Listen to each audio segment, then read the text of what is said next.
Bonjour et bienvenue à toutes et à tous à l'Université Lyon 3. Je suis Benoît Auclair, le vice-président en charge de la culture et des relations sciences-société. Donc c'est à ce titre que je vous accueille ici. Et je me réjouis de vous voir réunis dans cet auditorium Malraux pour cette fête de la science aujourd'hui. Et là, on est au cœur de la question puisqu'il s'agit d'une pièce de théâtre qui va présenter, dans le cadre de la fête de la science, des recherches sur la publication par des femmes d'ouvrages au XVIe et XVIIe siècle. Alors, c'est vraiment une des missions de l'université que de pouvoir présenter au public, à un public aussi large que possible, le fruit de ces recherches. Et en même temps, ça demande beaucoup de travail de beaucoup de personnes pour vous accueillir un samedi, pour présenter une pièce de théâtre. Donc voilà, je voulais saluer toutes les personnes qui se sont mobilisées. D'abord, bien sûr, les collègues de l'IRIM, Ariane Bell en particulier, qui a pris l'initiative de cette pièce et qui a travaillé avec une comédienne, Camille Setz, et puis toutes les collègues de l'IRIM que je vais redécouvrir sous un nouveau jour, mais aussi l'équipe de l'IRIM elle-même, l'Institut universitaire de France, la direction de la recherche, et je voudrais saluer notamment Vincent Froger qui a beaucoup œuvré pour la réalisation de ce spectacle. Et puis, je vais oublier beaucoup de gens, mais la cellule événementielle, le service hygiène et sécurité, je voudrais saluer le travail de Mehdi Ourage qui nous a accompagnés. Et enfin, last but not least, du service de la recherche, Stéphane Romanin qui a coordonné l'ensemble des actions de la fête de la science pour cette édition, qui a fait que Lyon 3 était très présent sur cette édition. Donc merci Stéphane, c'était un énorme travail. Et puis notamment pour cette action cet après-midi, le service culturel qui s'est lui aussi beaucoup mobilisé sur l'ensemble des actions. Donc je veux le saluer, notamment sa responsable, Aki Sidje. Merci beaucoup, Aki. Il me reste à vous souhaiter une bonne fête de la science et un bon spectacle.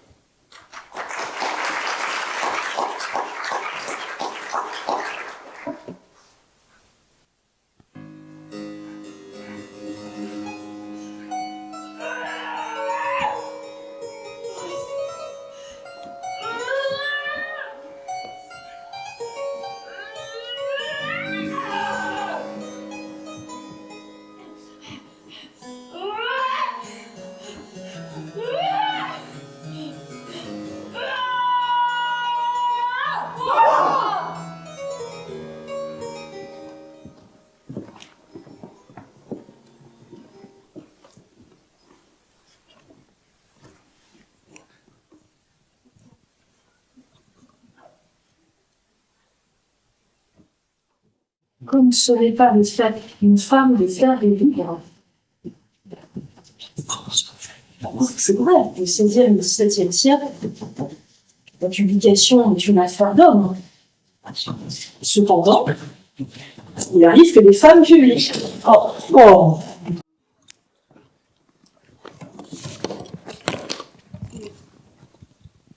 Ensemble, nous avons enquêté à ce sujet.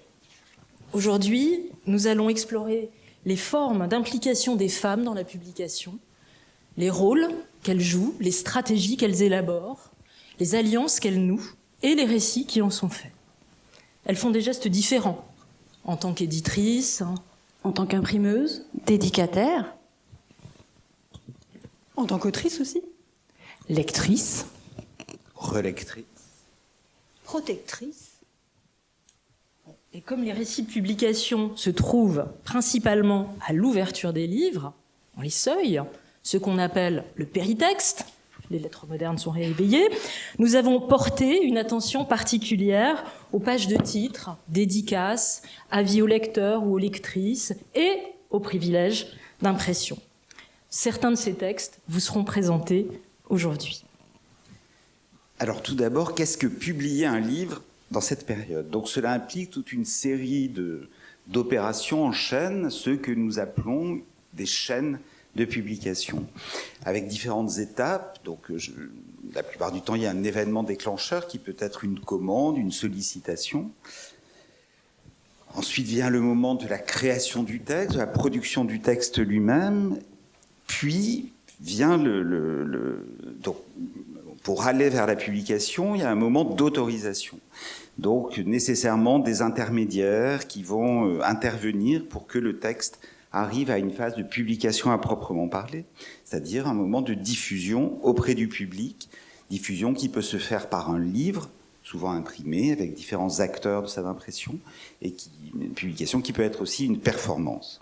Quand les femmes interviennent dans cette chaîne de publication, nous considérons qu'elles font preuve d'agentivité, c'est-à-dire une capacité d'agir, une disposition à l'action, dans un contexte où elles sont très contraintes. Ceci suppose de leur part une analyse de la situation, un calcul, bref, une intelligence tactique. Parler d'agentivité, cela ne suppose pas une capacité ni une volonté à ou de transformer la société, mais un répertoire d'actions possibles. Pour commencer, nous allons vous présenter quelques femmes lettrées qui, vous vous en doutez, sont assez exceptionnelles à l'époque. Elles publient, traduisent, se soutiennent et invitent d'autres femmes à faire de même.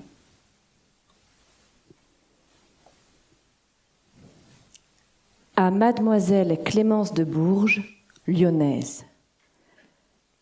Étant le temps venu, mademoiselle, que les sévères lois des hommes n'empêchent plus les femmes de s'appliquer aux sciences et disciplines, il me semble que celles qui ont la commodité doivent employer cette honnête liberté que notre sexe a autrefois tant désirée à icelle apprendre, et montrer aux hommes le tort qu'ils nous faisaient en nous privant du bien et de l'honneur qui nous en pouvait venir.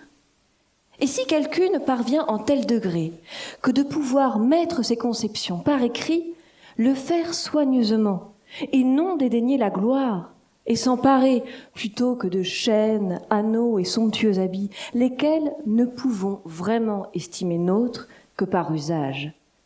Mais l'honneur que la science nous procurera sera entièrement nôtre, et ne nous pourra être ôté ni par finesse de larron, ni force d'ennemi, ni longueur du temps. Je ne puis faire autre chose que prier les vertueuses dames d'élever un peu leurs esprits par-dessus leurs quenouilles et fuseaux, et s'employer à faire entendre au monde que si nous ne sommes faites pour commander, toutefois ne devons-nous être dédaignés pour compagnes, tant dans les affaires domestiques que publiques, de ceux qui gouvernent et se font obéir. Et outre la réputation que notre sexe en recevra nous aurons valu au public, que les hommes mettront plus de peine et d'études aux sciences vertueuses, de peur qu'ils n'aient honte de voir précéder celles desquelles ils ont prétendu être toujours supérieurs quasi en tout. Étant donné que les femmes ne se montrent volontiers en public seules, je vous ai choisi pour me servir de guide, vous dédiant ce petit œuvre que ne vous envoie à autre fin que pour vous assurer du bon vouloir lequel de longtemps je vous porte, et vous inciter et faire venir en vie, en voyant mien œuvre rude et mal bâtie, d'en mettre lumière un autre qui soit mieux limé et de meilleure grâce. Dieu vous maintienne en santé. De Lyon, ce 24 juillet 1555, votre humble amie, Louise Labbé. Louise Labbé se projette dans une utopie. Étant le temps venu, mademoiselle, que les sévères lois des hommes n'empêchent plus les femmes de s'appliquer aux sciences et disciplines. Et cette utopie ouvre des possibles. Des femmes peuvent et doivent écrire. Elles peuvent échapper au déterminisme de genre, qui rétrécissent leurs espaces. Ces déterminismes dont les signes sont les chaînes, les anneaux, les quenouilles, les fuseaux. La libération de la parure, l'allègement des tâches domestiques, l'allègement des assignations, se fera au profit de tous, hommes et femmes, car les hommes seront poussés à faire mieux si les femmes entrent sur scène. Quant aux femmes, une fois décidées à agir, chacune d'entre elles, et Clémence de Bourges la première, sa dédicataire, pourra, en voyant une première femme adonnée à l'écriture, s'y risquer. On a là le ton d'un manifeste féministe qui revendique et une place sociale pour les femmes et une entrée dans l'espace de la création. Au même moment, en 1555, à Lyon, Marguerite de Cambis est l'autrice de 2 traductions de l'italien. C'est la première femme française à se désigner comme traductrice. Dans une épître liminaire adressée à son père, qui, comme son mari, l'a encouragée à publier, elle mêle à l'inévitable rhétorique de l'humilité et de la soumission une forme d'assurance et un nouvel argument féministe. À Monsieur Louis de Cambis, baron d'Alès, Marguerite de Cambis, lieutenante de Nîmes, sa très humble fille désire en santé vie longue. Monsieur, dernièrement que je vous fus voir en votre maison et château d'Alès, vous parlant de ma traduction dernière de l'épître du Seigneur Tristan, que peu auparavant je vous avais envoyé, je vous entendis dire qu'outre ce que cette mienne occupation vous semblait bonne et honnête, vous aviez encore le désir de voir en notre langue française une autre épître consolatoire de l'exil, jadis écrite par messire Jean Boccace, au seigneur Pinault de Rossi, son grand ami, dont vous me montrâtes l'original en langue toscane. Et pour ce que mon plus grand désir a été, toute ma vie, en vous obéissant, de vous faire humble service et de produire devant vos yeux un tel fruit de fille, qui fut digne d'un père si vertueux que vous, et persuadé de cela aussi par monsieur de Rochemaure, mon mari, je me suis enhardie à faire cette traduction le plus fidèlement et le moins mal qu'il m'a été possible, bien que l'auteur méritât certes une autre main et une plume plus capable que celle d'une femme, et alors que la mienne, qui ne peut être que fort rude et mal polie, est si peu versée dans ces choses pour le peu de savoir et d'expérience que j'ai encore. Somme toute, de pertinentes excuses me servira, s'il vous plaît, l'obéissance filiale que je vous dois, en plus d'un désir que j'ai eu, dès l'âge de mon jugement, de vous faire entendre en notre langue française, aux demoiselles mes amies et bonnes voisines, non accoutumées en la langue toscane, quelques beaux et bons livres des gens doctes d'Italie, qui me tombent parfois en main, surtout ceux qui viennent de la tant fameuse cité de Florence. Or, sachant que vous et elles, mes voisines, serez occupées à lire les graves sentences de l'auteur premier, qu'il a si bien enrichi de diverses histoires et bons exemples, vous ne prendrez pas mal la bassesse du style, ni la rudesse du langage de la traductrice, mais vous la recevrez, s'il vous plaît, telle qu'elle est, comme venant de la main et du cabinet de votre fille, et vous le ferez d'un même cœur et paternelle volonté qu'elle se mettra en devoir de vous faire perpétuel et très humble service jusqu'à son tout dernier souffle. Et adieu, monsieur, auquel prie en santé vous donnez le comble de vos désirs. De Nîmes, ce 1er de mai, 1555.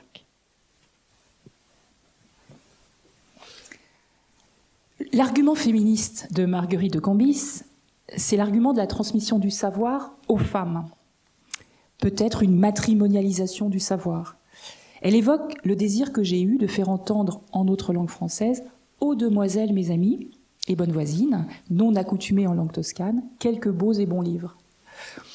Être une traductrice pour les femmes dans une chaîne féminine, telle est la posture qu'elle revendique. Mais elle n'omet pas de souligner la part des hommes, les hommes de la famille dans ce processus. Son père et son mari lui ont donné accès à des textes et non seulement n'ont pas condamné sa volonté de les traduire, mais l'ont incité à le faire. Pas de guerre des sexes chez Cambis. On peut noter qu'elle insiste sur ce fameux cabinet, le studiolo en italien, où elle a pu travailler. Vous la recevrez, cette traduction, telle qu'elle est, comme venant de la main et du cabinet de votre fille. Anticipant sur le souhait de Virginia Woolf en 1929, dans une chambre à soie, que les femmes disposent d'une chambre à soie, dit Woolf, d'un bureau, d'un studiolo, d'un cabinet, et elles écriront autant que les hommes. Alors cette émulation féminine, elle apparaît aussi entre les mères et les filles, qui se congratulent, qui s'encouragent et qui publient parfois ensemble. Par exemple, à la fin du XVIe siècle, à Poitiers, Madeleine Neveu et sa fille Catherine Desroches qui sont des femmes de lettres, louées par leurs contemporains, non seulement pour leur vertu, mais aussi pour leur érudition, font paraître 3 recueils poétiques sous le nom commun des Dames des Roches. Les œuvres de Mesdames des Roches de Poitiers, mère et fille, en 1578, les secondes œuvres en 1583 et les missives en 1586. Vous remarquez qu'elles ne prennent pas comme nom de plume celui de leur mari ou celui de leur père, comme on pourrait s'y attendre, mais elles choisissent plutôt un patronyme qui renvoie à la famille maternelle de Madeleine Neveu, et elles affirment par là leur autonomie par rapport aux hommes. D'ailleurs, la fille, Catherine Fradonnet, refuse carrément de se marier. Et elle revendique son statut de célibataire, car, écrit-elle, elle ne désire ni serviteur, ni compagnon, ni maître. Comme ça, c'est très clair.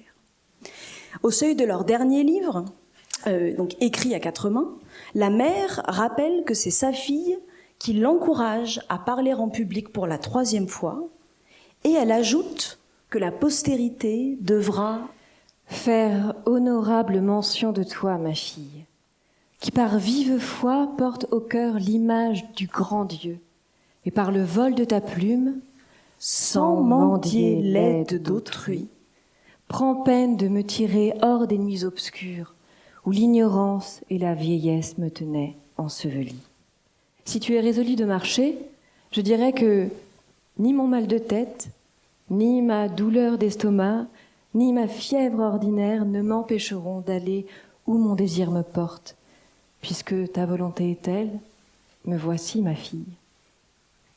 Vous voyez ici que c'est la volonté et la force de caractère de la fille qui légitime le désir de publication de la mère. Et comme la mère et la fille ne font qu'un dans l'espace des livres, et elles sont même unies dans la mort, puisqu'elles sont mortes de la peste le même jour, en 1587, c'est presque une légitimation réciproque qui s'opère ici. Un siècle plus tard, on rencontre la situation inverse dans la préface des poésies de Madame Desoulières. C'est en cherchant à honorer la mémoire de sa mère, poétesse reconnue de son vivant, qu'Antoinette Thérèse Desoulières légitime la publication de ses poèmes dans le recueil maternel qu'elle édite.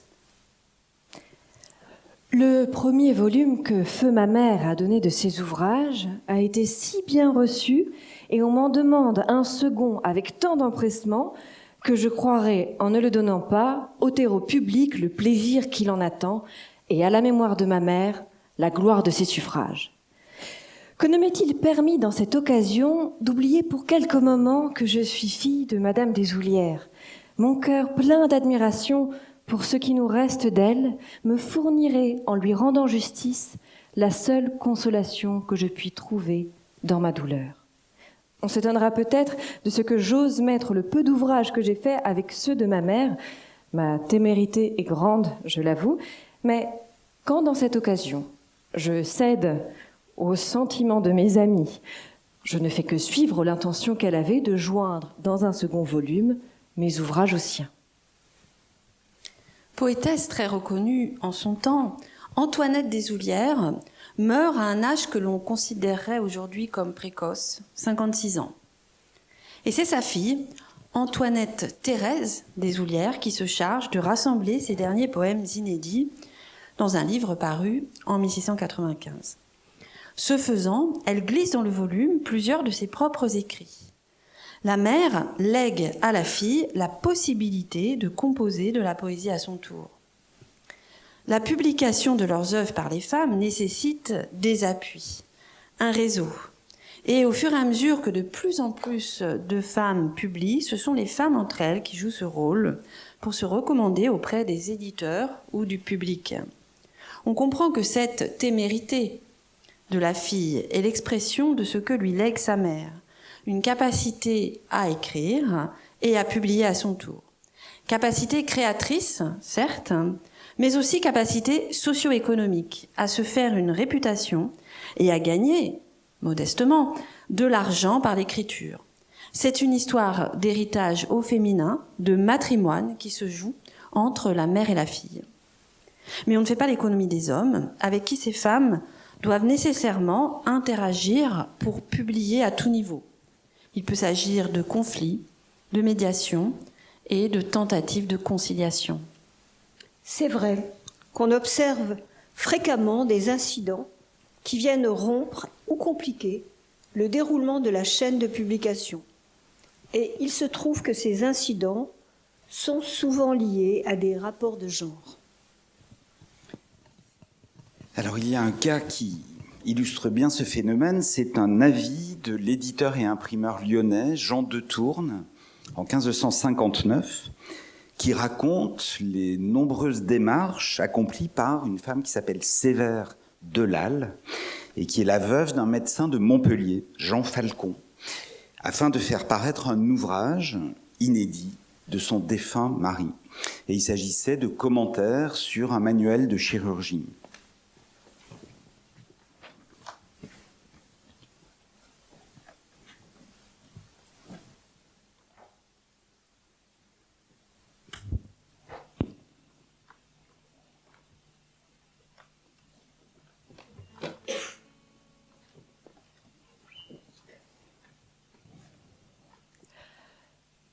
Ne pense pas, ami lecteur, que ce livre ici ait été détenu par si longtemps en ténèbres par la négligence des successeurs de celui qui te l'a dressé, ou bien que certains aient prétendu éteindre entièrement la mémoire de lui et de son nom. Mais plutôt t'en a été la cause, ce que tu entendras ci-après, s'il te plaît, écouter.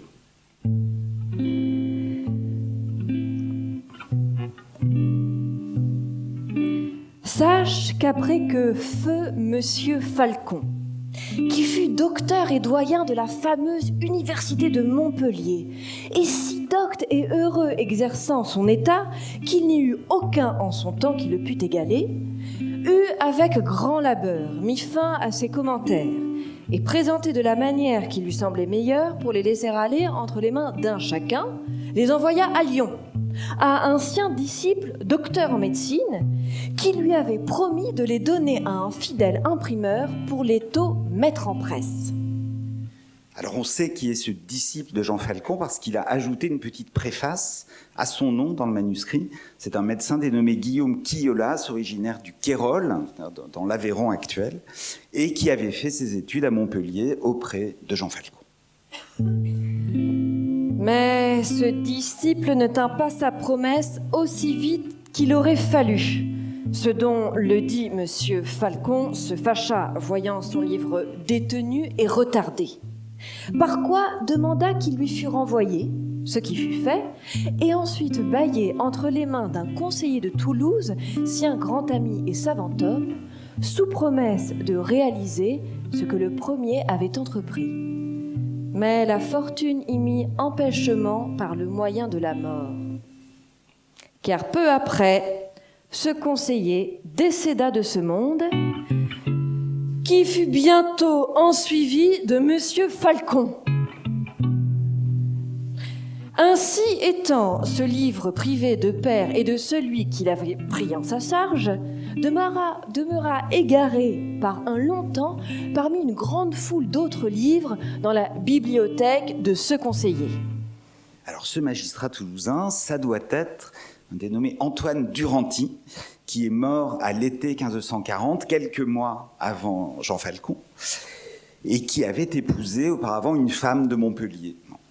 Et après sa mort, ce sont ses fils, Martin et Jean, qui ont récupéré sa maison à Toulouse, donc la bibliothèque, et donc aussi le manuscrit de Jean Falcon, dont il ne savait sans doute pas quoi faire.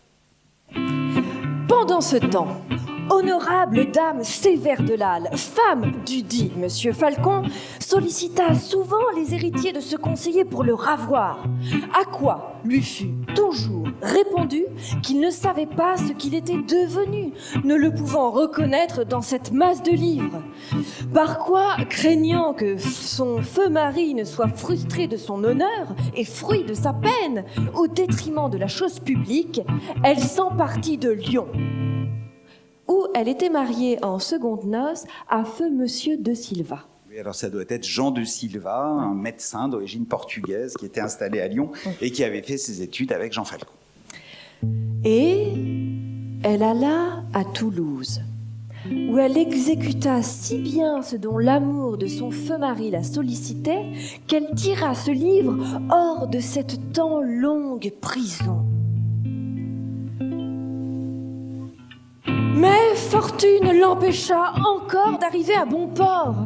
Car alors que cette bonne dame passait par Montpellier pour s'en retourner à Lyon, il lui fut conseillé de confier ce livre à quelques écoliers allemands pour le faire imprimer à Bâle.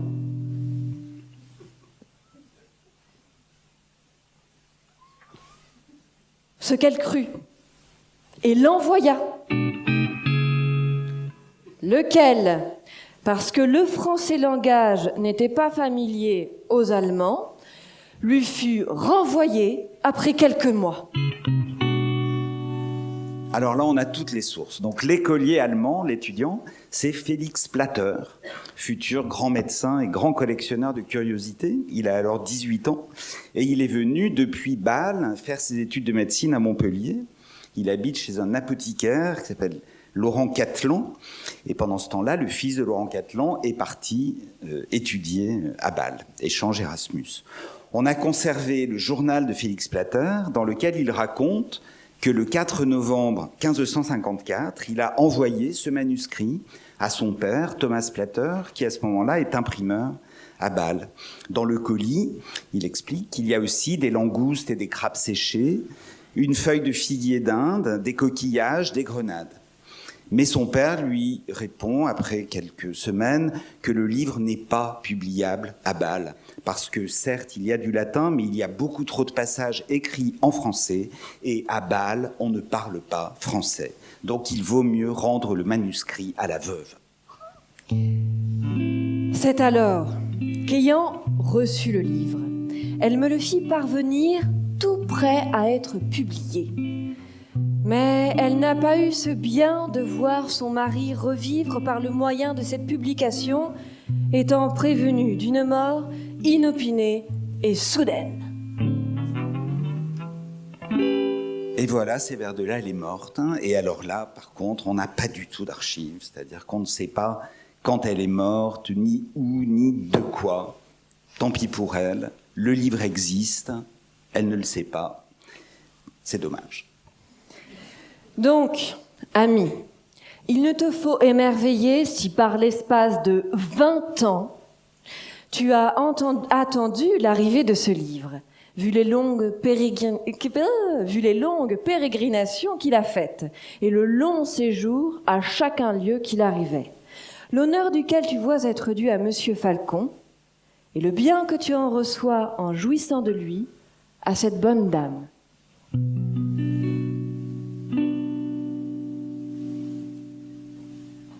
Alors on pourrait raconter d'autres histoires de veuves qui se sont, elles aussi, employées pour faire paraître une œuvre de leur défunt mari. Notre collègue Edwige Keller-Rabé, qui est présente ici, a étudié par exemple le cas de Madame de Beaumont, la veuve de Louis Imbotti, un Italien devenu maître écuyer et maître d'armes à Paris dans les années 1670 et qui était mort en laissant en manuscrit un traité d'art équestre. Et dans ce cas, plutôt que de confier le manuscrit à un éditeur professionnel ou un libraire, comme on disait alors, la veuve décide de faire toutes les démarches nécessaires en son propre nom, c'est-à-dire en sollicitant un privilège royal pour protéger le livre des contrefaçons éventuelles, en commandant les illustrations à un graveur, en négociant avec un imprimeur pour qu'il fabrique les exemplaires, et en vendant elle-même une partie des exemplaires à son adresse, puisqu'elle indique sa propre adresse sur la page de titre du livre. Mais parfois aussi, les interactions sont difficiles. Après les veuves, une femme mariée, trop mariée d'ailleurs, puisqu'elle a été soumise à un mariage forcé par sa mère, veuve d'un musicien du roi et sans ressources, qui a cédé son éducation et les frais de son entretien au maître d'hôtel du comte d'Auvergne, le Suédois Ulrich. Le nom de celui-ci a effacé le patronyme et le prénom de la jeune femme, si bien qu'on ne la connaît que comme Madame Ulrich. Avec elle, on aborde un nouveau terrain, le théâtre. Elle est l'autrice de la toute première comédie féminine jouée à la Comédie Française en 1690, La Folle en chair. Excuse-moi, La Folle en chair, La Folle en chair, tu l'écris comment ? Non, la folle enchère, du verbe enchérir. Il y a une expression au XVIIe siècle, payer la folle enchère, qui veut dire être puni plus lourdement qu'on ne le mérite. C'est justement ce qui arrive à la protagoniste de la pièce, une femme qui s'oppose au mariage de son fils car elle refuse d'avouer son âge avancé et qui se verra forcée de donner son consentement, avec une dot conséquente, par une ruse que lui tendent les deux amoureux aidés des domestiques. Alors certes, la femme vieillissante est punie et ridiculisée, mais elle a pu faire entendre une protestation légitime contre la cruauté de la société envers la vieillesse féminine. Ce statut précaire des femmes, l'autrice va l'éprouver sur un autre plan. Sa petite comédie a du succès. Jouée en seconde partie de la représentation quotidienne du 30 mai au 12 juin 1690, elle est vue par près de 4000 spectatrices, avec une moyenne de 410 par soirée. Et pourtant, la feuille d'assemblée des comédiens du 10 juillet indique « On a résolu que mademoiselle Ulrich, qui est entrée pendant les représentations de la folle enchère, ne continuera point à entrer parce que la compagnie n'est pas persuadée que la pièce soit de sa composition. » Que s'est-il passé ? Il est probable que madame Ulrich a été recommandée par le comédien et dramaturge Florent Carton d'Ancourt, alors son amant. Mais recommandation ne vaut pas protection. L'épouse de Dancourt étant elle-même une actrice de la Comédie Française, cette situation a dû créer des tensions au sein de la troupe. Il est aussi possible que la pièce ait été le fruit d'une collaboration avec Dancourt. À ce moment-là, madame Ulrich ne peut plus compter sur aucun appui du côté du théâtre. Elle se tourne donc vers l'édition, demande et obtient, le 16 janvier 1691, un privilège pour faire imprimer sa pièce, qui paraît le 8 février, avec la petite préface que vous allez entendre. Cette petite comédie a extrêmement diverti tous ceux qui en ont vu les représentations. Et je me suis étonnée moi-même que sans aucune connaissance des règles du théâtre, j'ai pu faire quelque chose qui méritait du public une attention favorable.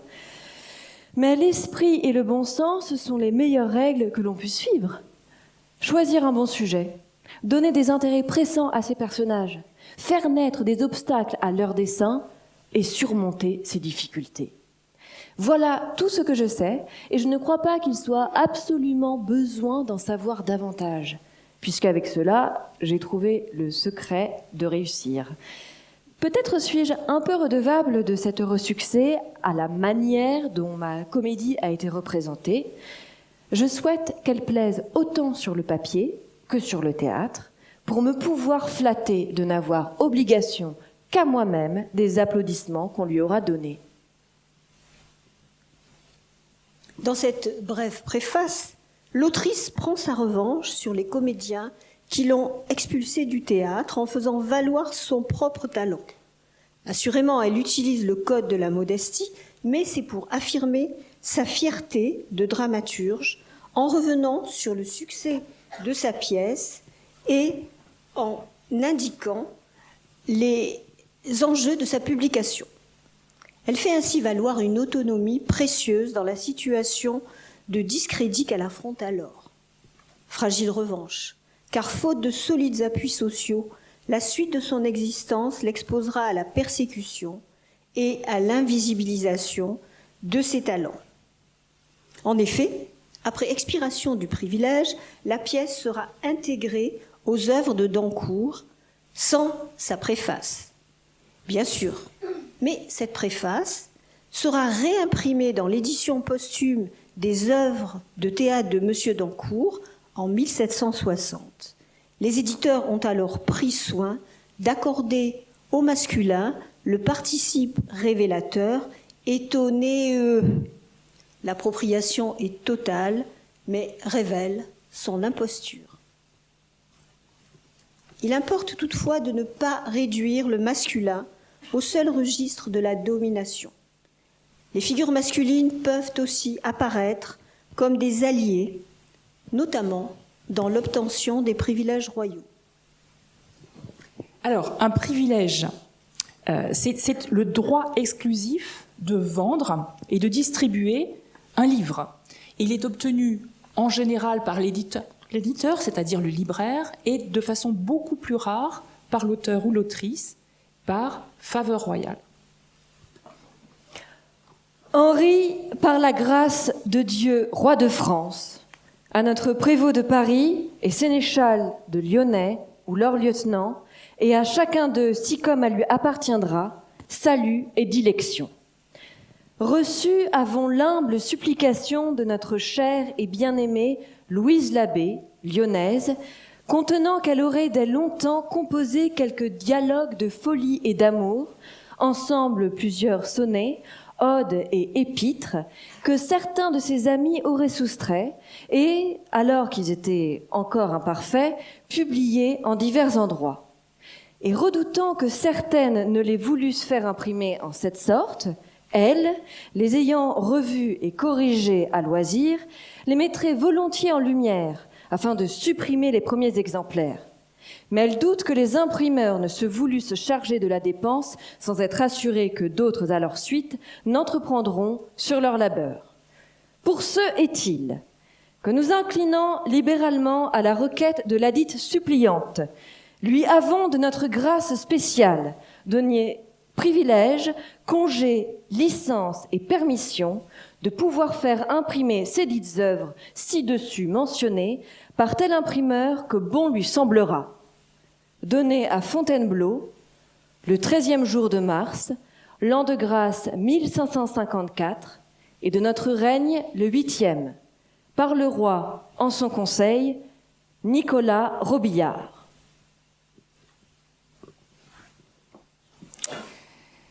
L'exceptionnalité de ce privilège, ça veut dire loi privée, donc c'est une forme d'aberration évidemment, une loi privée, met en scène le roi et l'autrice face à face. Henri II, Louise Labbé. Le roi accorde à Louise Labbé, en personne donc, de disposer du monopole économique sur son livre. Rare faveur, je vous le disais, faite à un auteur ou une autrice. On compte à peine 5 privilèges en nom d'autrice au XVIe siècle. On a pu dire récemment que Louise Labbé n'avait pas écrit ses œuvres et qu'un groupe d'hommes avait fabriqué une supercherie en utilisant un nom de femme, évidemment un faux nom de femme, un faux nom d'autrice. Ce privilège, rédigé au nom du roi Henri II, engage le roi. Pourrait-il être le jouet d'une supercherie ? C'est tout le contraire. C'est tout le contraire que révèle ce texte administratif, la reconnaissance d'une autrice par le roi. Nous inclinant libéralement à la requête de ladite suppliante, lui avons de notre grâce spéciale donné privilège, congé, licence et permission de pouvoir faire imprimer ces dites œuvres. Le roi consacre l'autrice. Alors à cette époque,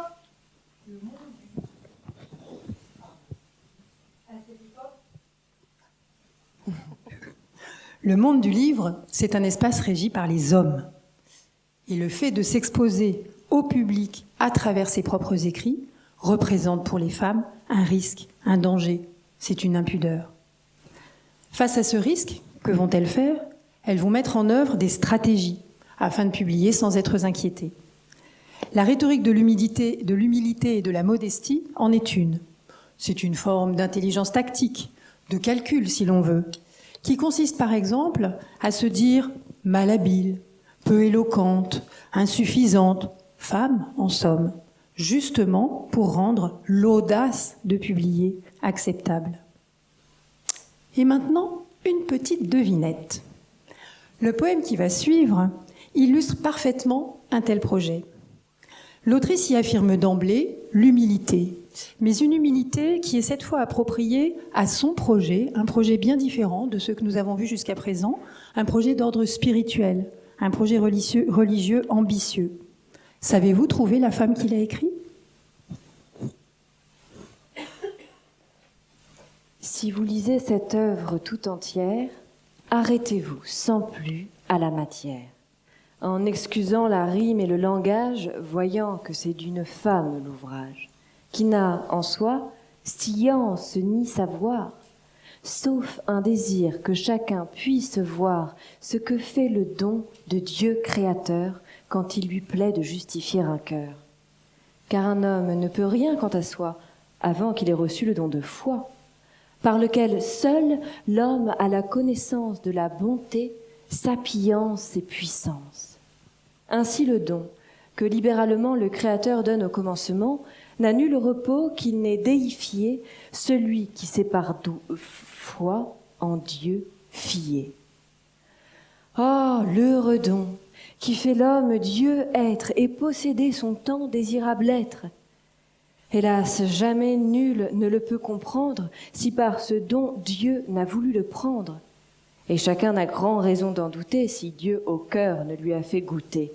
Mais vous, lecteurs de bonne conscience, je vous requiers, prenez la patience lire en entier cette œuvre qui n'est rien et n'en prenez seulement que le bien. Mais priez Dieu plein de bonté naïve qu'en votre cœur il plante la foi vive. Alors, quelques petits indices pour vous aider à trouver l'autrice, au demeurant fort célèbre, qui a écrit ces quelques lignes. C'est une femme de la Renaissance, c'est la sœur d'un grand roi, très grand même. C'est la reine d'un tout petit royaume. Elle a eu maille à partir avec la Sorbonne horripilée par ses positions religieuses. C'est l'autrice de loin la plus prolifique de son siècle et dans tous les genres littéraires. D'ailleurs, elle est aussi dramaturge, c'est l'autrice de 11 pièces de théâtre. Et puis encore, c'est la première, surtout la première femme publiée de son vivant en France, avec le miroir de la pécheresse dans notre texte est tiré. Son prénom signifie perle en latin, un magnifique tableau de Clouet la représente portant un perroquet. Et puis c'est la grand-mère d'Henri IV. Et enfin, c'est l'autrice de l'Heptaméron. Vous avez deviné ? Oui, Marguerite. Marguerite de Valois, sœur de François Ier, duchesse d'Alençon par son premier mariage. Marguerite de Navarre par le second, le nom dans lequel elle est consacrée par la postérité. Eh bien, notre texte, c'est l'unique poème par lequel elle s'adresse à ses lecteurs de toute sa vie. Et elle s'y affirme comme autrice du Miroir de l'âme pécheresse qui jusqu'alors avait été publié de manière totalement anonyme. Je vous donne le titre donc de ce poème que nous avons entendu. Marguerite de France, sœur unique du roi, par la grâce de Dieu, reine de Navarre, au lecteur. Elle aurait pu dire aux lectrices aussi, mais bon, ça ne se faisait pas trop. Et ce n'est pas à n'importe quel moment, c'est en 1533, en décembre 1533, précisément au moment où le Miroir de l'âme pécheresse vient d'être saisi par la Sorbonne, parce que les théologiens de la faculté de théologie voulaient le mettre sur la liste des livres censurés. Ils étaient en pleine chasse aux hérétiques et ils étaient fort inquiets du contenu. Le miroir échappe de justesse à la mise à l'index grâce au roi, vous savez, le grand roi, son frère. Et Marguerite, donc, profite de ce prologue qu'elle adresse au lecteur pour mettre en avant le message le plus incroyable, le plus étonnant, le plus dérangeant de son texte, celui ou celle qui sait fier en Dieu par la foi vive, sera déifiée. Qu'est-ce que ça veut dire ?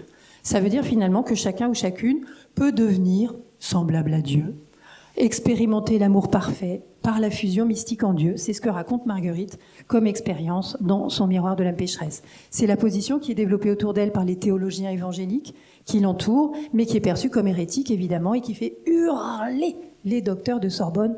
On comprend pourquoi elle fait profil bas dans son prologue. En joignant l'incapacité à écrire d'une femme, sans science ni savoir, nous a-t-elle dit, Marguerite rend moins inacceptable le fait qu'une femme parle ici de théologie, puisqu'elle joint cette incapacité à écrire à l'humilité chrétienne et elle nous dévoile donc la théologie évangélique. Cette mise en scène de l'humilité féminine, elle semble nécessaire que l'autrice parle de religion, d'amour ou de la technique des accouchements. Si on fait un petit voyage dans le temps, un siècle plus tard, un peu plus d'un siècle après, dans un contexte complètement différent, on rencontre une autre Marguerite, Marguerite du Tertre, sage-femme, qui utilise une rhétorique comparable. Elle fait partie de ces femmes, assez nombreuses au XVIIe siècle, qui publient pour enseigner une pratique un métier, un art. Le titre même de cette conférence provient de son ouvrage intitulé « L'instruction familière est très facile, faite par questions et réponses, touchant toutes les choses principales qu'une sage-femme doit savoir pour l'exercice de son art ». Elle l'a publié en 1677. Comme ce n'est pas le fait d'une femme de faire des livres, je n'aurais jamais pris le dessein de donner ces leçons au public. Si messieurs les administrateurs de l'Hôtel-Dieu, pour qui j'ai toutes sortes de déférences, ne m'y eussent engagé. Je me serais contentée d'en instruire les apprentis que je dois enseigner et de leur montrer, en pratiquant, ma manière de travailler, ce qui m'est beaucoup plus facile que de m'exprimer par écrit. J'ai eu même de la répugnance à publier ma méthode et mes observations, parce qu'il se pourra trouver des personnes qui, en apprenant ce que je dis des accouchements dans ce livre, en parleront comme savantes, quoiqu'elles n'aient aucune expérience et qu'elles n'aient jamais fait d'apprentissage. Il est pourtant absolument nécessaire d'en faire et de voir travailler pour concevoir ce que je dis et se rendre capable d'être sage-femme. Quand j'aurai autant d'esprit que le plus habile homme du monde pour exprimer mes pensées sur la manière d'accoucher, le livre que j'en pourrais faire serait inutile pour celles qui veulent être sages-femmes si elles ne cherchaient l'occasion de me voir pratiquer ce que j'aurais écrit. Les plus habiles et les plus anciennes sages-femmes reconnaissent fort bien que la pratique est absolument nécessaire, puisqu'elles nous envoient leurs filles pour les instruire, parce qu'elles n'ont pas la liberté de leur faire voir en ville les choses nécessaires qu'on peut leur faire voir à l'Hôtel-Dieu. Cependant, j'ai vaincu ma répugnance pour satisfaire messieurs qui ont souhaité que je donnasse ces leçons au public et aussi pour faire connaître à tout le monde que les femmes qui viennent à l'Hôtel-Dieu pour se faire instruire n'apprennent pas seulement par le continuel exercice, ce qui est nécessaire pour bien pratiquer l'accouchement, mais qu'on leur enseigne encore tout ce qu'il faut qu'elles sachent pour subir les examens nécessaires pour leur réception. Or, il y a deux sortes de matières dans cet ouvrage. L'une est de pure spéculation, sur qui l'on fait souvent des questions inutiles aux sages-femmes et dont la connaissance appartient à messieurs les médecins. Par exemple, quelle nécessité qu'une sage-femme sache en combien de jours l'enfant se forme, et si les garçons sont plus tôt formés que les filles. Ou, pour mieux dire, peut-on savoir cela ? Il y a plusieurs questions de la sorte dans la première partie qui ne servent de rien pour pratiquer. Cependant, j'ai voulu les mettre parce que souvent dans les examens, on s'étend beaucoup plus sur cette matière inutile que sur le nécessaire. L'autre matière est de pratique et c'est proprement de mon fait. Vous l'avez entendu, comme ce n'est pas le fait d'une femme de faire des livres. Alors elle dit cela un peu comme une évidence, Marguerite du Tertre, c'est un simple constat. Et elle le dit aussi pour mieux mettre en relief le caractère tout à fait exceptionnel de ce qu'elle fait en publiant en son nom un livre pour les sages-femmes, pour les apprentis sages-femmes. Marguerite du Tertre est en fait maîtresse sage-femme jurée à l'Hôtel-Dieu à Paris. Elle s'occupe de la salle des accouchés, elle forme chaque année un grand nombre de sages-femmes qui viennent à l'hôpital pour observer comment on pratique. Elle leur donne même des cours d'anatomie. Toutes les 6 semaines, elle doit pratiquer une dissection de la matrice, c'est-à-dire l'utérus, devant ses apprentis, sous la surveillance d'un médecin. Ça veut dire qu'une femme tenait le scalpel au milieu du XVIIe siècle. Elle pratiquait des dissections anatomiques pour d'autres femmes, pour leur montrer ce qu'on a dedans et comment se passe un accouchement. Ce livre, elle l'a écrit en disant « je ». Elle l'a fait imprimer et elle le vend, apparemment chez elle, puisque sur la page de titre, on lit « Madame du Tertre, veuve de la Marche, demeurant à l'Hôtel-Dieu ». Qu'est-ce que ça veut dire ? Un véritable sacerdoce à l'époque que d'être maîtresse sage-femme. Elle vit dans l'hôpital, elle y mange, elle y dort, elle y travaille. Évidemment, elle ne reçoit personne chez elle sans autorisation. La sage-femme n'est pas une religieuse, mais elle vit quand même un peu comme une religieuse, recluse. Elle travaille beaucoup, elle enseigne beaucoup, mais elle prend le temps de faire un livre. Et Marguerite du Tertre le dit, ce n'est pas habituel, ce n'est pas l'usage, ça peut paraître inconvenant, mais c'est tout à fait nécessaire. Je fais ce livre, dit-elle en substance, avec l'approbation de messieurs les administrateurs, ceux qui gèrent le budget, entre autres. J'écris aussi avec l'approbation des médecins. Tout ce que je dis ou j'écris doit être conforme aux connaissances médicales les plus assurées. Mais dans le fond, si c'est moi qui écris, si c'est moi qui explique aux apprentis comment bien faire un accouchement, c'est parce que je suis la seule à vraiment connaître cette pratique, à avoir l'expérience. Elle a l'air modeste, Marguerite, comme ça, mais elle arrive à faire comprendre avec un brin d'ironie que les médecins n'y connaissent pas grand-chose à la technique des accouchements. Ils se passionnent pour des questions théoriques. Comment savoir si le bébé sera une fille ou un garçon? Une grossesse peut-elle durer 11 mois? Une femme peut-elle accoucher de 9 enfants d'un seul coup? Passionnant. Mais enfin, tout cela n'est pas très utile pour garantir que la mère et l'enfant restent en vie à l'issue de l'accouchement. Donc, les filles, si vous voulez avoir votre examen de sage-femme, c'est moi que vous devez écouter, c'est moi que vous devez lire, parce que je connais le métier.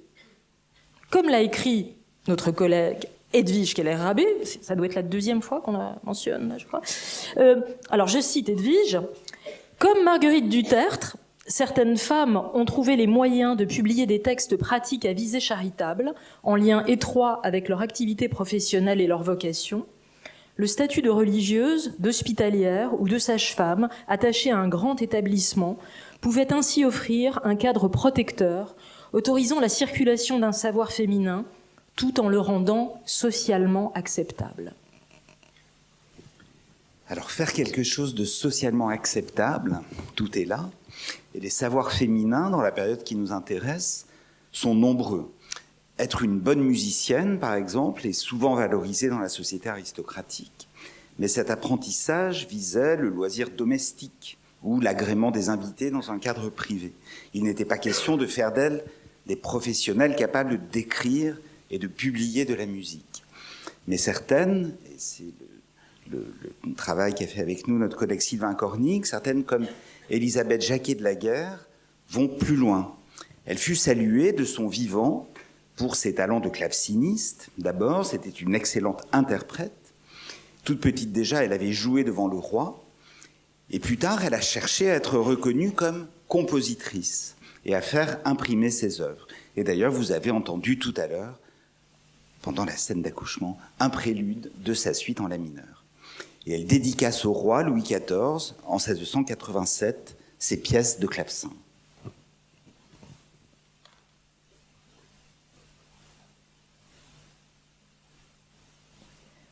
Sire, voici le premier ouvrage que j'ose mettre au jour.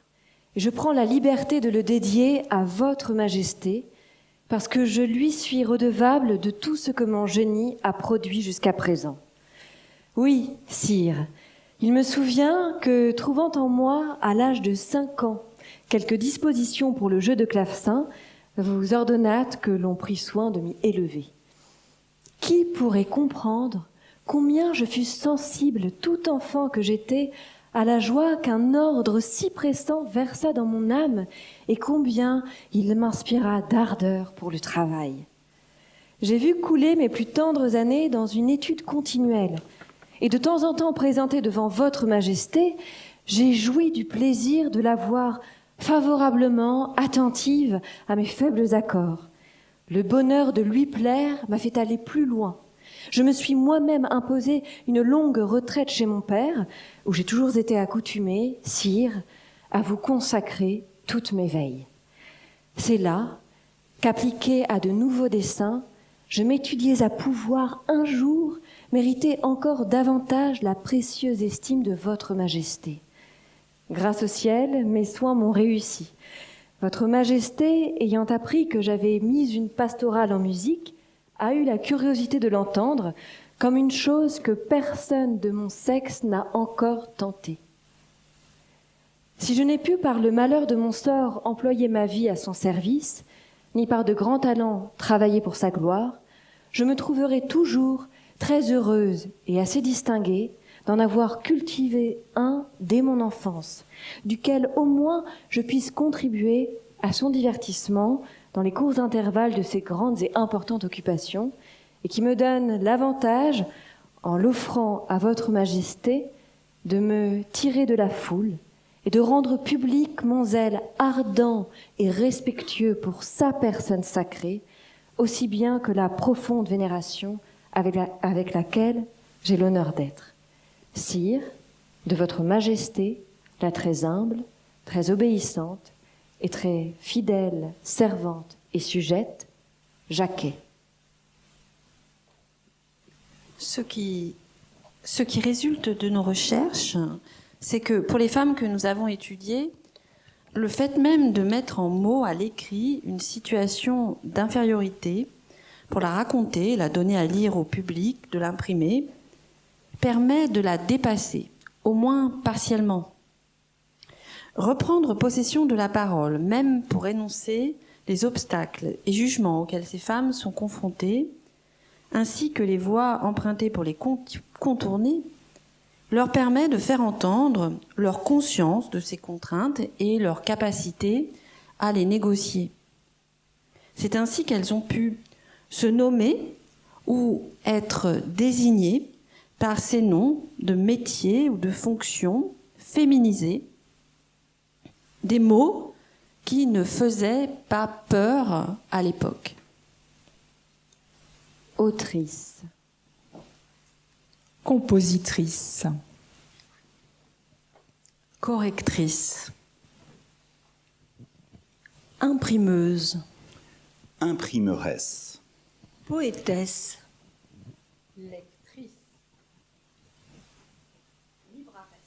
graveuse, dessinatrice, traductrice, dessinatrice, libraductrice, poétesse, Imprimeuse, graveuse, traductrice, lectrice, autrice, dessinatrice, compositrice, imprimeresse, traductrice, poétesse, libraresse, graveuse, traductrice, lectrice, correctrice, compositrice, dessinatrice, lectrice, autrice.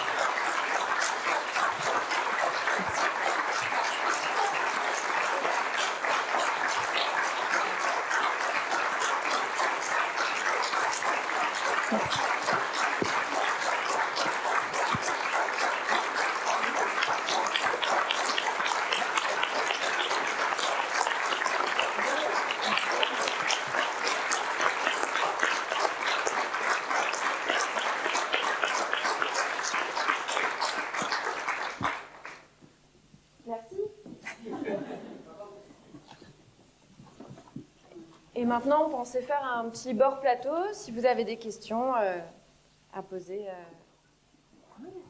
On a des micros pour la salle.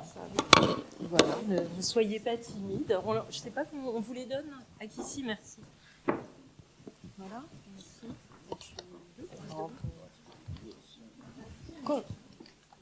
On peut faire ce qu'on veut.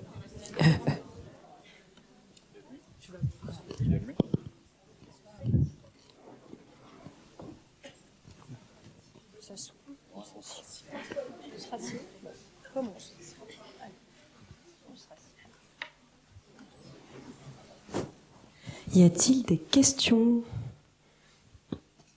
N'hésitez pas à lever la main.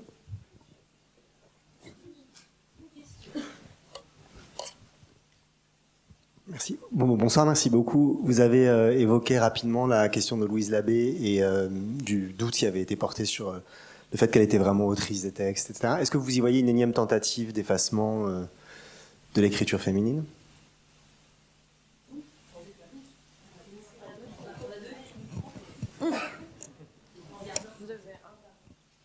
Oui, c'est un des exemples qui correspond à ce que Johanna Russ avait écrit dans son livre How to Suppress Women's Writing, qui vient d'être traduit en français, Comment torpiller les œuvres de femmes. Donc c'est un vieux processus, bien identifié par les Américaines dès les années 1980, qui, au fil de l'histoire littéraire, a consisté, on l'a vu avec Madame Ulrich, on l'a vu donc avec Louise Abbé tout récemment, donc ça peut se passer au XVIIe, mais ça peut se passer au XXIe siècle, quand on peut faire un déni doctorialité sur une œuvre de femme, évidemment, toutes les techniques existent.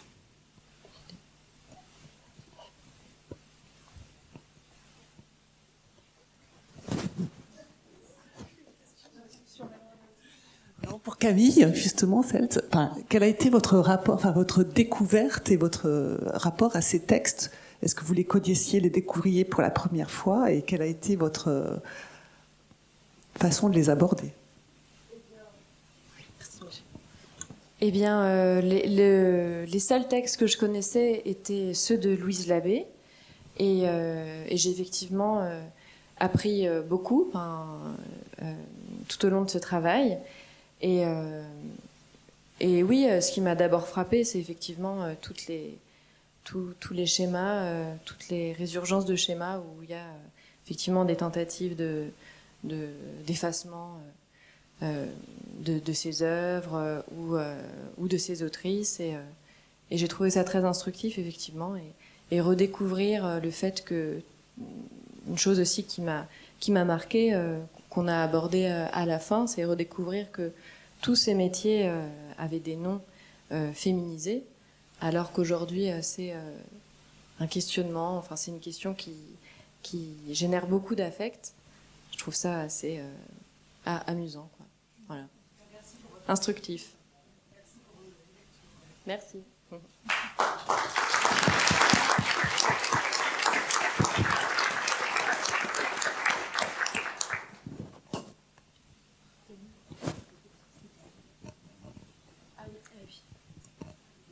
Ah oui, et il y a une petite blague entre nous. C'est que justement, on a donc construit ensemble un déroulé que vous avez vu aujourd'hui, qu'on a mis du coup sur papier, sur un fichier Google Drive, un document Word Google Drive. Et à chaque fois, lorsqu'il y avait le terme d'autrice, on me proposait la correction auteur. Et donc ça a été une faute. On a screenshoté ce message d'erreur, quoi, de correction, de conseil de correction orthographique, parce qu'on trouvait que ça résonnait énormément avec notre histoire. Voilà.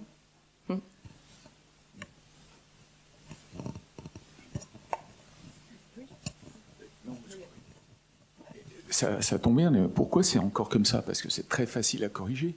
Donc, qui s'oppose à ça?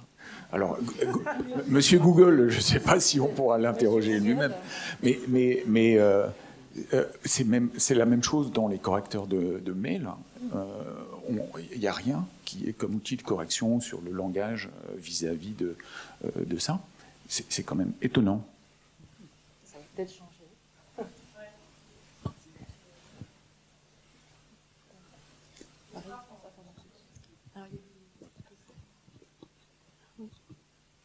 J'avais une question un peu spécifique sur Marguerite de Navarre, oui, et notamment du coup sur la mystique. Est-ce qu'il n'y a pas une manière pour la femme de réinvestir un savoir sensible justement par une approche de Dieu qui serait pas de l'ordre de l'intellect? Et enfin, je me posais la question. Après, c'est un peu flou pour moi les notions de mystique, mais voilà. Oui, voilà. Pardon, je ne suis pas sûre d'avoir totalement compris la question, mais de fait, les femmes ne vivent pas forcément l'intériorité sur le plan religieux de la même manière que les hommes. Elles le disent. Il y a un certain nombre de mystiques femmes, bien avant Marguerite de Navarre, qui écrivent justement sur cette relation qu'elles ont avec Dieu. Et il se trouve qu'en plus, dans le cas particulier de Marguerite de Navarre, elle est intégrée à une rénovation profonde de la spiritualité, qu'on appelle l'évangélisme, et donc elle se fait le porte-voix de ce qui est vécu à l'intérieur du cœur, notamment en tant que femme et surtout en tant que poétesse. Et c'est ça qui est original dans son geste, et ce que l'on a entendu dans le poème qui a été lu tout à l'heure, c'est qu'en somme, à côté des traités théologiques en prose qui sont écrits par ces novateurs qui parlent de la religion autrement, on a une femme qui parle en vers. Et ça, c'est effectivement très troublant, parce qu'il s'agit de poésie lyrique dans laquelle elle dit « je », et elle raconte l'expérience spirituelle de cette fusion totale de son cœur avec Dieu. Je ne sais pas si j'ai répondu tout à fait à votre question. Oui, bonjour, je voulais vous demander, est-ce qu'on a des traces de la disparition de ces noms féminisés de profession qui pourraient expliquer qu'en 4 siècles, on est passé de ces mots existaient à aujourd'hui, on tente de les faire revenir dans le langage courant, mais c'est pas encore gagné. Il y a un moment. Oui. Tu veux... Non, vas-y. Non, mais moi je pensais plutôt au moment du XVIIe siècle, voilà, du bon usage de la langue, et de certaines normes, mais je préférais que mes collègues XVIIemistes expliquent. Je ne sais pas si le XVIIe siècle, comme on le voit, comme on le dit souvent, surtout chez les XVIemistes, c'est vrai. ne semez pas la zizanie entre nous. Soit un moment de bascule, enfin tu me diras, Edwige, ce que tu en penses. Je pense que les choses sont beaucoup plus progressives et diffuses, parce que par exemple, dans le registre, dans les registres de la Comédie Française, on a encore part d'autrice. Donc on est à la fin du XVIIe siècle et le mot est encore en usage.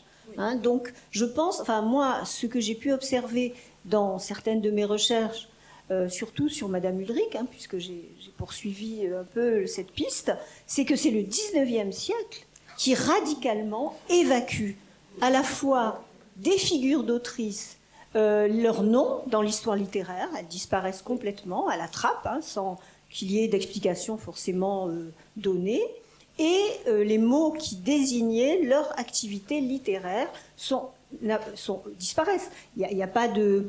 Comment dire, il n'y a pas d'explicitation, il n'y a pas de liste de mots interdits, ça ne fonctionne pas comme ça, mais de ce fait, on n'en parle plus.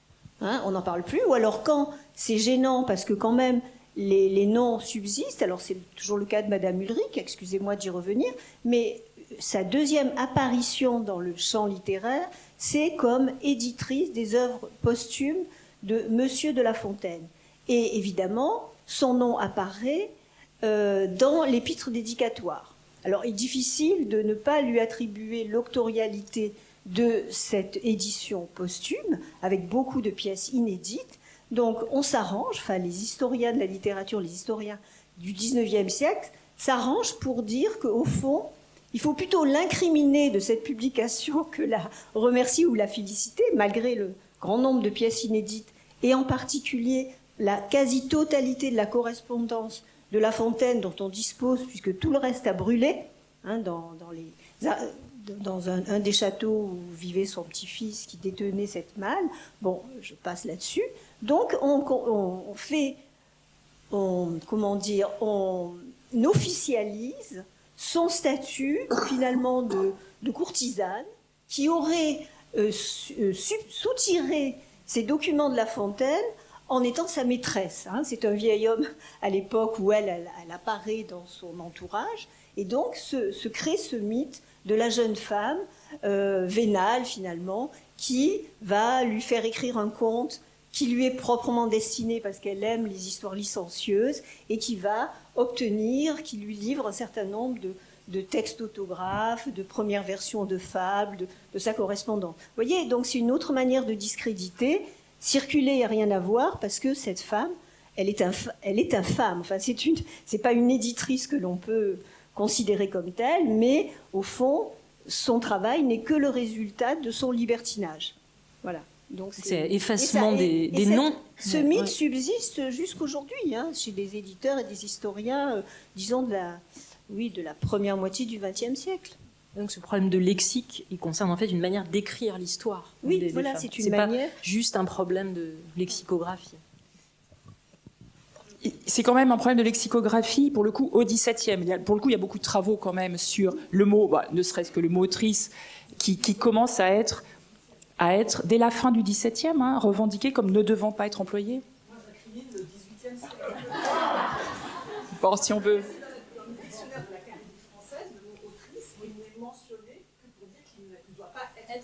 Ouais. C'est un moment charnière où il est visible, il est rendu visible que pour dire que c'est un mot qu'il ne faut pas utiliser.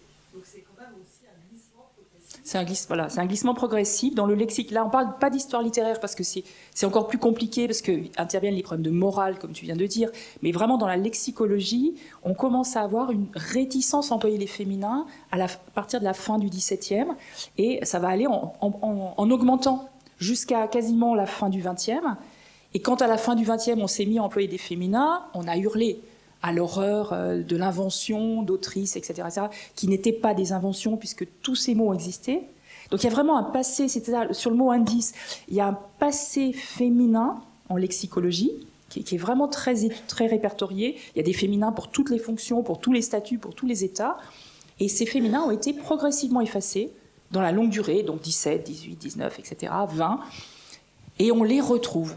Et la plupart d'eux ne sont pas des inventions. C'est ça qu'on voulait vous faire entendre à la fin. Ce pas des inventions d'aujourd'hui, c'est vraiment des mots qui ont existé, qui ont été usités, et qu'on a considérés comme ne devant plus être employés. Et c'est ça qui est très, très troublant, comme cette affaire de Google, auteur-autrice. Bon, il y a vraiment une résistance idéologique incroyable qui se joue sur du lexical. Alors après se greffe du politique, du moral, tout ce qu'on veut. Mais au départ, voilà, dans la langue... J'avais une question à propos du rapport des femmes, du coup, aux différents courants littéraires. Parce que, du coup, est-ce qu'elles y participent ou est-ce qu'elles sont plutôt à part? Voilà. Les courants littéraires? Oui, par exemple, l'humanisme, le classicisme, le baroque, etc. Alors, ces catégories-là, elles sont forgées non pas par les auteurs et autrices, mais plutôt par les gens qui en font l'histoire. Donc elles peuvent y être intégrées. Voilà, des femmes nourries par l'humanisme, il y en a énormément. Marguerite de Navarre au premier chef, certainement. Donc la question ne se pose pas exactement dans les termes, me semble-t-il, que vous employez, à savoir est-ce qu'elle s'intègre ou pas. Voilà, mais je t'en prie, vas-y. Si on considère, alors c'est vrai que c'est des mots, des catégories a posteriori qu'on va peut-être prendre avec des pincettes, mais si malgré tout on considère qu'il y a bien eu un moment classique à partir, je sais pas, dans la deuxième moitié du XVIIe siècle, autour de Boileau par exemple, un auteur comme ça qui peut incarner une sorte de grand moment de la poésie française, mais en fait on s'aperçoit qu'une poétesse comme Antoinette des Oullières, dont on a parlé, elle est complètement intégrée à ce moment à l'époque. Elle est vraiment publiée dans les lieux où tout se publie, chez les éditeurs où tout se fait. Enfin, il n'y a aucune exceptionnalité du point de vue des conditions, enfin de la reconnaissance plus exactement de sa place par rapport à d'autres, sinon que c'est une femme et que c'est en effet quelque chose qui quand même ressort régulièrement dans les discours critiques. Mais en termes d'écriture, de production, de publication, il y a quelque chose d'assez normal finalement, d'assez intégré.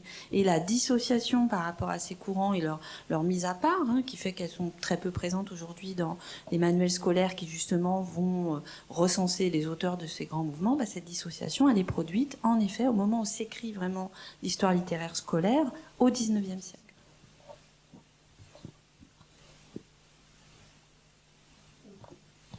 Une toute petite chose peut-être aussi qu'on peut ajouter par rapport à Marguerite de Navarre, par exemple, au XVIe siècle, les femmes n'étaient pas prises en compte en tant qu'autrices, on n'attendait pas d'elles qu'elles écrivent, et un des témoignages que l'on a de la réception de Marguerite de Navarre en tant que telle, c'est qu'elle est la seule femme de son siècle à être intégrée à une liste de poètes établie par Gilles Corrozet dans le Parnasse des poètes français, où entre Ronsard, Du Bellay, et puis avant Clément Marot, etc., on trouve le nom de Marguerite de Navarre, mais par exemple pas celui des Dames des Roches qui ont été citées tout à l'heure, ou d'autres autrices du XVIe siècle.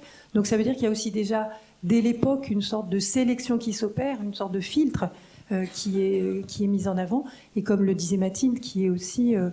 qui conditionne après la réception que l'on peut avoir et la manière dont on va classer ou pas ces autrices parmi les producteurs et productrices d'une littérature à un moment donné.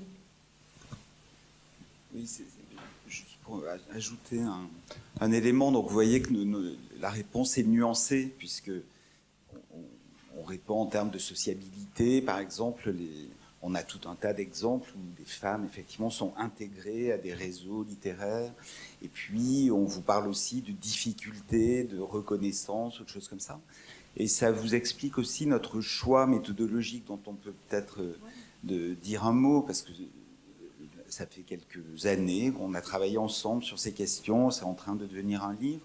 Et le choix, c'était vraiment de partir de dossiers singuliers à chaque fois. C'est-à-dire de regarder très en détail, à partir d'une publication, d'un récit de publication, comme on dit. C'est un texte qui raconte comment un livre est né, avec une intervention de femme. Qu'est-ce qui s'est joué dans les relations, dans ce qui en est dit, dans les interactions, les obstacles, les contournements. Et on était moins soucieux, par exemple, de produire un nouveau grand tableau qui serait hyper cohérent, etc., que de montrer que le tableau est nécessairement nuancé si on regarde comme ça la diversité des situations. Voilà. Il me semble que nos réponses vont dans ce sens. C'est pour ça que je voulais l'expliciter. Michel a commencé à parler du projet qui est le nôtre. On a en fait conduit un séminaire de recherche pendant un peu plus de 5 ans maintenant, hein, voilà, sur le récit de publication, les femmes et la publication, mais autour de cet objet théorique, récit de publication. Et voilà, c'était très joyeux, très riche. On a eu l'occasion de faire un très beau séjour de recherche collectif en faisant une sorte de résidence d'écriture dans un centre du CNRS l'année dernière. C'était il y a 1 an pile. Et on aboutit, voilà, c'est maintenant cette rentrée à un ouvrage qui sera une anthologie commentée. C'est quasiment fini. On peut pas dire sous presse, mais presque.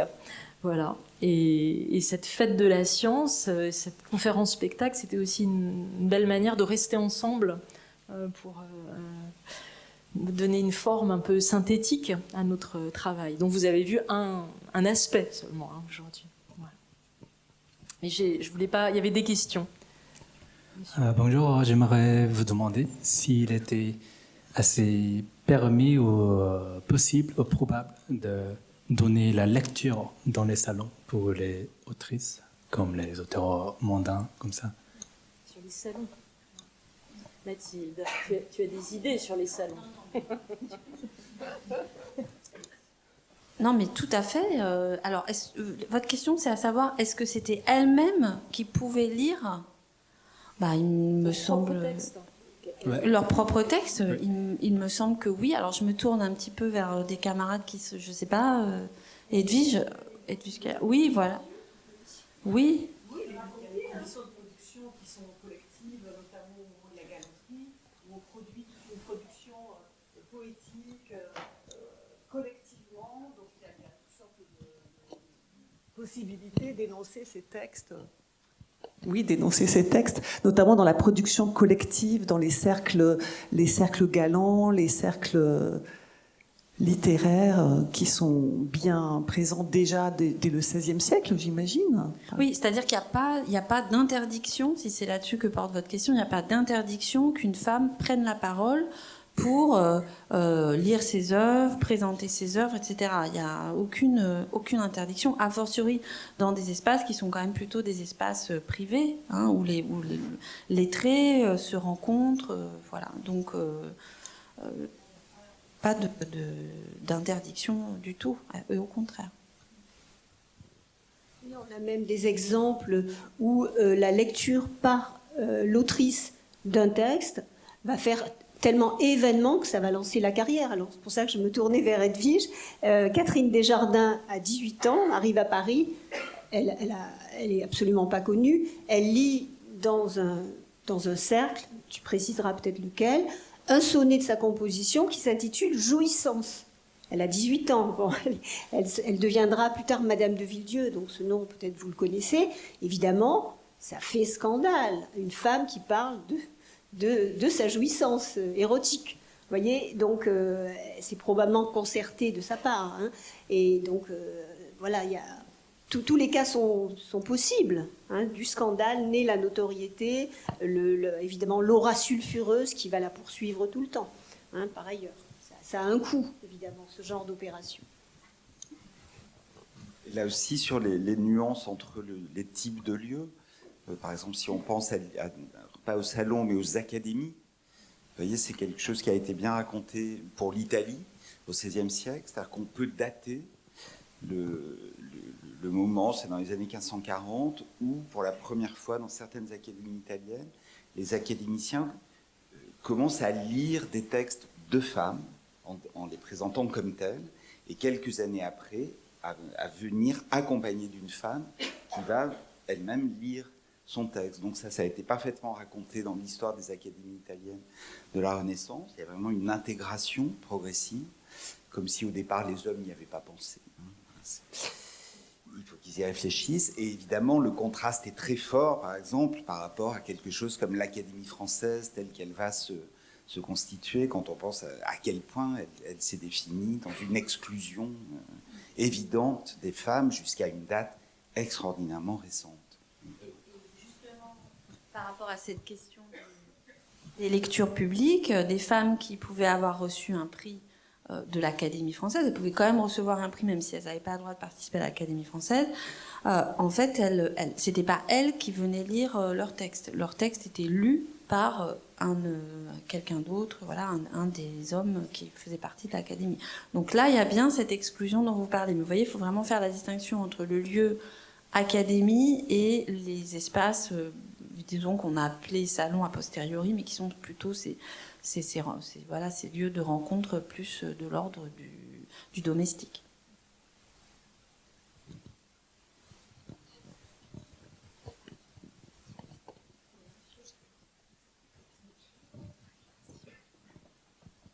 Bonjour.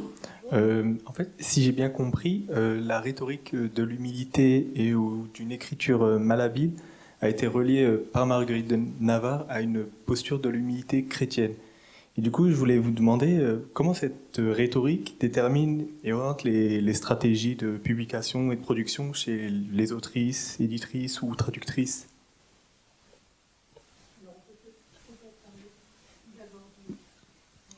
Ça marche. Ah oui. D'abord, parler du cas de Marguerite, effectivement. Il n'y a pas de stratégie de publication à la base chez Marguerite de Navarre quand elle écrit. C'est-à-dire que c'est un imprimeur qui va lui proposer de prendre ses poèmes pour les ajouter à son catalogue éditorial de textes évangéliques, de textes qui parlent donc de cette nouvelle manière de pratiquer la religion, la foi, mais elle ne se met pas en avant comme autrice. Donc le texte paraît anonymement, il est diffusé, et c'est aussi pour ça qu'il est censuré saisi par la faculté de théologie en vue d'être censuré. Après, c'est vrai qu'il va se développer un certain nombre de stratégies complémentaires de la part des femmes qui vont progressivement laisser apparaître leur nom sur la page de couverture. Et c'est ce qui se produit avec ce fameux miroir de l'âme pécheresse. Quand Marguerite insère le prologue qui a été lu, pour la première fois, l'imprimeur donne, au lieu du nom miroir de l'âme pécheresse, comme nom au recueil de poèmes, miroir de très chrétienne princesse Marguerite de France, reine de Navarre.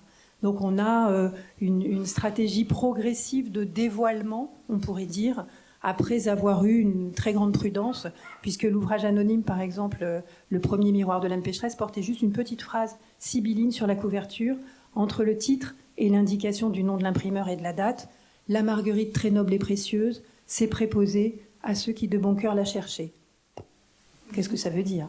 Ça ressemble à une phrase de la Bible. Il y en avait beaucoup en couverture des ouvrages de dimension religieuse à cette époque. Ça n'en est pas une, mais ça renvoie de façon cryptée à une parabole biblique où la Marguerite, c'est le royaume de Dieu, et puis aussi, évidemment, pour les initiés, au prénom de l'autrice. Voilà, donc un certain nombre de stratégies plus ou moins, disons, à étage, on pourrait dire, en fonction des périodes, et peut-être sur les autres périodes dans l'évolution du temps. Sur cette rhétorique de l'humilité, ce qui nous a frappé, c'est de la rencontrer tout le temps, évidemment, dans des contextes très différents. C'est pour ça qu'on a rapproché les deux Marguerites, la reine de Navarre et sa spiritualité, et la coucheuse, la sage-femme de l'Hôtel-Dieu. Et alors évidemment, ça n'appartient pas qu'aux femmes du tout, la rhétorique de l'humilité. Ça fait des siècles que tous les auteurs l'utilisent pour rendre audible leur prise de parole. Ce qui est en revanche saisissant quand on regarde notre corpus, c'est à quel point cette rhétorique de l'humilité, dans ces textes, elle sert aux femmes à parler de leur situation propre, dans leur singularité, des contraintes auxquelles elles font face, de ce qui pèse sur elles. Etc. Là, c'est vraiment presque toujours le cas. Voilà, mais vraiment dans des situations extrêmement variées. Et ce que tu dis me fait penser à quelque chose, c'est que quand Marguerite dit que c'est d'une femme l'ouvrage qui n'est en soi science ni savoir, elle dit pas juste qu'elle n'y connaît rien. Science, à l'époque, la science des sciences, c'est la théologie. Donc c'est un moyen de dire aussi qu'on n'attend pas d'une femme qu'elle parle de théologie, mais elle le dit de façon discrète, elle met les choses à distance, néanmoins, elle les affiche quand même au fronton de l'ouvrage. Donc voilà, c'est... Et je crois qu'on était frappé par la récurrence de la rhétorique de l'humilité et en même temps par l'association de la rhétorique de l'humilité et de l'affirmation quand même de certaines positions, hein, sans mendier l'aide d'autrui. Enfin, on a essayé de souligner les positions affirmées. Donc il y a vraiment les deux et c'est ça qui nous a aussi intéressés dans les cas qu'on a étudiés. Voilà. Ça n'enlève pas l'audace. Ouais. Voilà. Pugnacité, audace, qui souvent se disent en même temps que l'humilité, dans le même mouvement. Oui, j'ai une question. Il me semble que dans votre panel, vous ne présentez pas de femmes religieuses. Alors, est-ce qu'il s'agit d'un choix de départ parce qu'elles étaient exclues de facto ou parce que vous n'avez pas trouvé de production intéressante? Il y en a dans notre anthologie. D'accord. Ok, c'est un petit teasing alors pour le livre. Tu veux dire un mot de Non, ou Jeanne de la Nativité ou Anne de Marquet. On a des religieuses dans notre anthologie, mais là, on était obligé de présenter un tout petit panel, en fait. En réalité, on a quoi? On n'a même pas 10 femmes, je sais pas, on n'a même pas compté, par rapport aux 30 cas, plus de 30 cas qu'on a dans le livre, qui est déjà un nombre ridicule. Donc bien sûr que les religieuses sont essentielles. Et elles font des gestes assez étonnants, y compris demander des privilèges. Alors non, et c'est le cas d'Anne de Marquet, par exemple. Hein. Enfin, faire des choses qu'on n'attend pas d'une religieuse, qu'on imagine complètement... bon, et encore plus au XVIIe, et tu as travaillé là-dessus. Des religieuses qu'on imagine... dans un collectif qui ne leur permet pas une individualisation, elles vont quand même demander en leur nom des privilèges. Donc c'est assez troublant, c'est ce phénomène d'audace et d'humilité. Évidemment, l'humilité chrétienne, elle y est dans les discours, les paratextes des religieuses. Donc oui, non, c'est le hasard de la combinaison d'aujourd'hui qui fait qu'on n'en a pas. On aurait peut-être pu en mettre une. On a Marguerite de Navarre qui est quand même au moins marquée, sinon de statut religieuse, de statut de moniale, elle a au moins ce statut spirituel.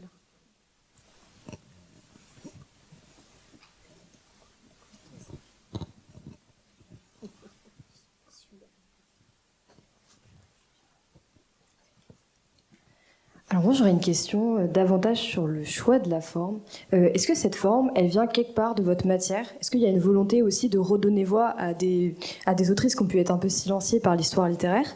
Et est-ce que le fait d'entendre Camille lire les textes, parfois ça vous a fait y entendre une autre dimension? Est-ce que c'est une pratique que vous auriez envie de poursuivre? Voilà.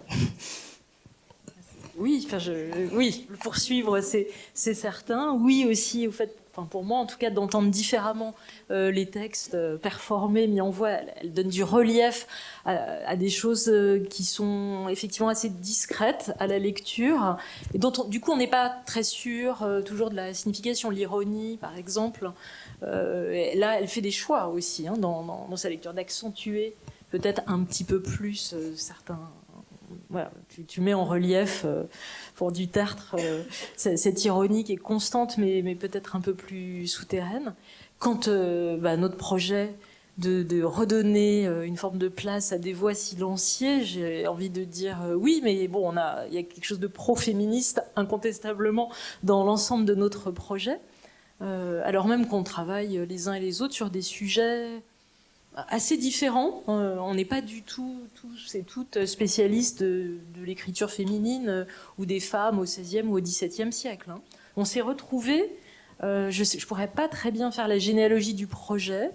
Comment c'est venu? C'est venu au récit de publication, oui. Ça, c'était presque l'objet premier. J'ai du mal à... On ne sait plus. Non, mais Voilà. c'est venu Si, aussi si.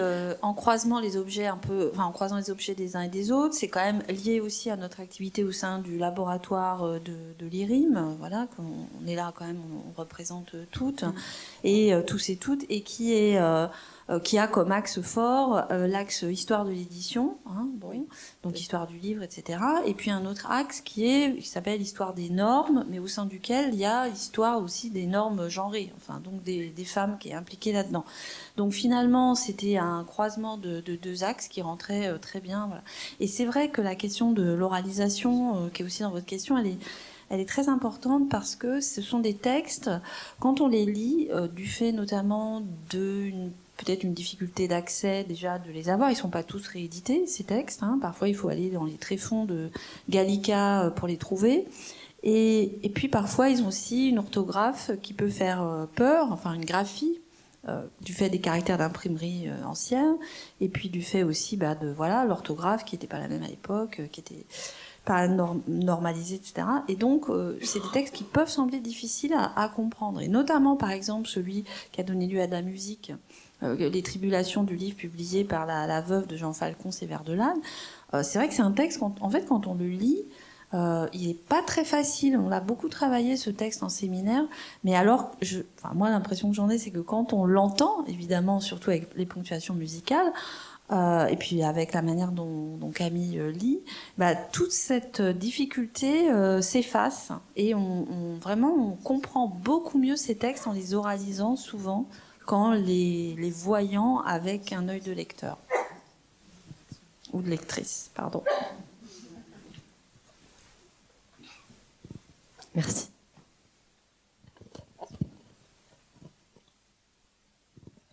Là, l'heure tourne, non? Vous voulez pas aller prendre un goûter, là? Mais c'est bien. Il n'y a pas d'obligation. Mais Mathilde, on n'a quand même pas fait ce livre pour des raisons institutionnelles. Hein. C'était pas pour les axes de l'IRIM. Hein. C'était pas pour... Oui.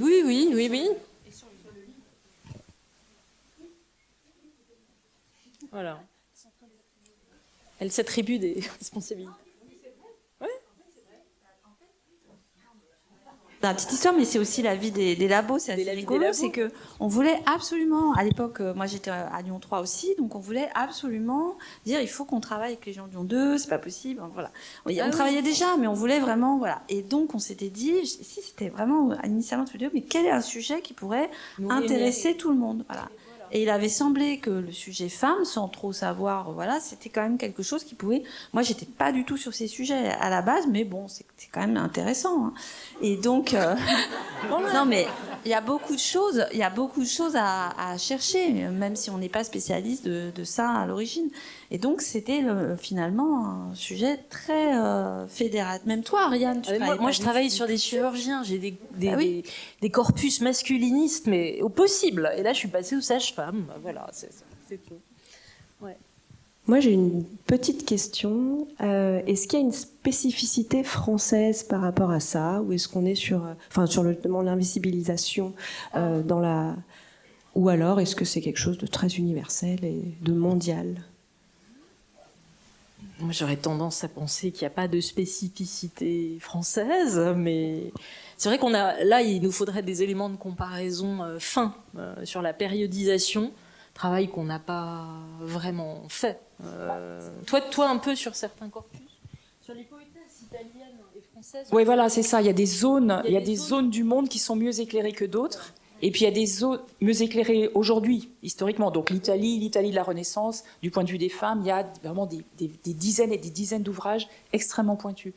Dans le monde anglo-américain et surtout américain et canadien, il y a eu des travaux très très tôt. Donc dès les années 1980, la spécificité française, c'est d'avoir pris 30 ans, 40 ans pour s'y mettre. C'est ça, pour la critique d'aujourd'hui, j'entends, hein, pour la critique d'aujourd'hui. Mais de fait, les effets d'invisibilisation, je crois qu'ils sont vraiment très partagés partout dans le monde. Enfin, autant qu'on peut connaître, on ne connaît pas évidemment toutes les cultures et toutes les civilisations, mais voilà, les conditions, elles sont les mêmes de déterminisme, évidemment, lié au deuxième sexe.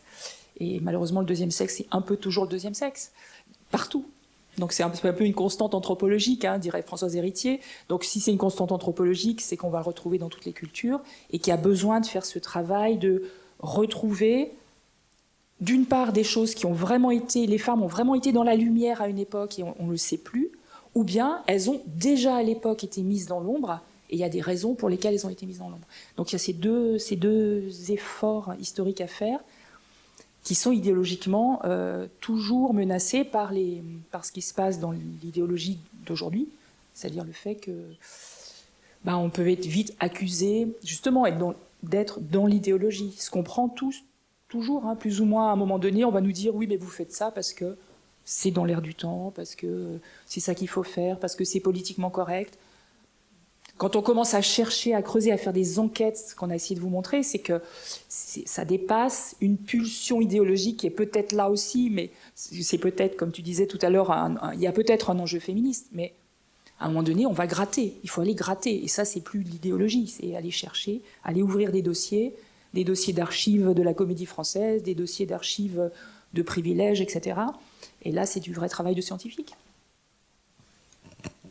Oui, pour prolonger ce que tu dis, Michel, et pour à votre intention aussi à tous, l'idée que Ariane a lancée, c'est comme toi, de présenter quelque chose dans le cadre de la fête de la science, avec cette thématique finalement de l'intelligence tactique, hein, c'est ça qui nous a retenus, parce qu'on l'avait expérimenté dans la lecture de nos corpus. Déjà la volonté de faire connaître notre travail par plus large public, et puis l'intention, enfin moi c'est comme ça que je l'ai ressenti en tout cas, de restituer un peu dans un cadre social plus large, l'impulsion première qui nous avait amené à nous intéresser à ce côté obscur de la fabrique d'un livre. Alors non pas les autrices, parce qu'elles étaient en train d'être redécouvertes, travaillées, mises au programme du bac, de l'agrégation, etc. Le mouvement était lancé.